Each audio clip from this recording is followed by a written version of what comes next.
Gravity की कहानी यार एक आदमी की कहानी नहीं है, ये चार लोगों के अलग अलग दिमाग की उपज है जिसको टाइम टू टाइम ठीक करके वो एक दूसरे को गलत साबित करते रहे और ग्रेविटी को आगे लेकर गए।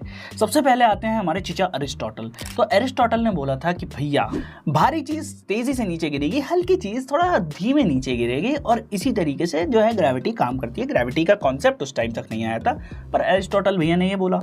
1800 साल बाद जब हमारे गैलीलियो आए तो उन्होंने बोला कि चीचा आप यहाँ पर थोड़ा सा गलत हैं भैया, ग्रेविटी जो है सब पर बराबर लगती है। धरती पर कहीं भी ऐसा नहीं है कि ग्रेविटी एकदम अलग अलग लगेगी। धरती पर अगर आप किसी दो चीज़ों को साथ में छोड़ेंगे तो वो एक साथ नीचे गिरेंगी और इसमें हवा का फर्क आता है ना कि ग्रेविटी का।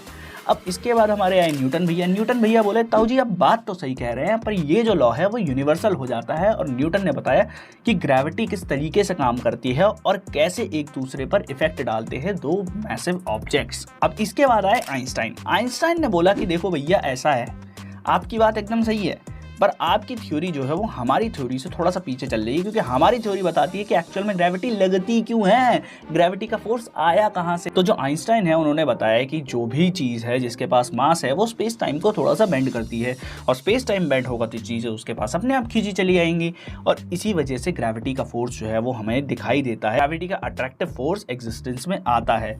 तो होपफुली आप लोगों को ग्रेविटी की ये कहानी समझ आई होगी और चीचा एरिस्टोटल से लेकर हमारे आइंस्टाइन भैया तक आप लोगों को पूरी कहानी समझ आई होगी। कहानी समझ आई तो यार लाइक कर देना इस वीडियो को और हाँ, ऐसी ही वीडियोस देखने के लिए सब्सक्राइब कर दो चैनल को।